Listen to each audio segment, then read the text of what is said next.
37 కోట్ల మంది వానరులు మహావీరులైనటువంటి వారు రామలక్ష్మణులతో కలిపి పడిపోయారు. ఒక్క వానరుడు యుద్ధభూమిలో లేచి తిరుగుతున్నవాడు లేడు. ఇంద్రజిత్ శక్తి తెలుసు కాబట్టి విభీషణుడు వెళ్ళిపోయాడు, దొరకలేదు. స్వామి హనుమ ఏ అస్త్రము చేత బంధింపబడరు కాబట్టి హనుమ ఒక్కరే ఉన్నారు. అందరిలో పెద్దవాడు, బ్రహ్మ యొక్క అంశలో వచ్చినవాడు జాంబవంతుడు నేల మీద పడిపోయి ఉన్నాడు. విభీషణుడు కాగడా పట్టుకుని అడిగాడు, తాతా కుశలమేనా అని అడిగాడు. వానరులలో శ్రేష్ఠుడైన హనుమ బ్రతికి ఉన్నారా అని అడిగాడు జాంబవంతుడు. విభీషణుడు అన్నాడు, తాత, నువ్వు అడగవలసినది రామలక్ష్మణులు కుశలముగా ఉన్నారా అని అడగాలి. హనుమ కుశలముగా ఉన్నారా అని అడిగారేం తాత అని అడిగారు. మొత్తం వానరులు రామలక్ష్మణులతో కలిసి పడిపోయినా కూడా నష్టం లేదు.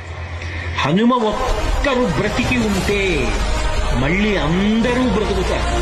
అందరూ బ్రతికి ఉన్నా హనుమ ఒక్కరు పడిపోతే బ్రతికి ఉన్న వీళ్ళందరూ పడిపోతారు.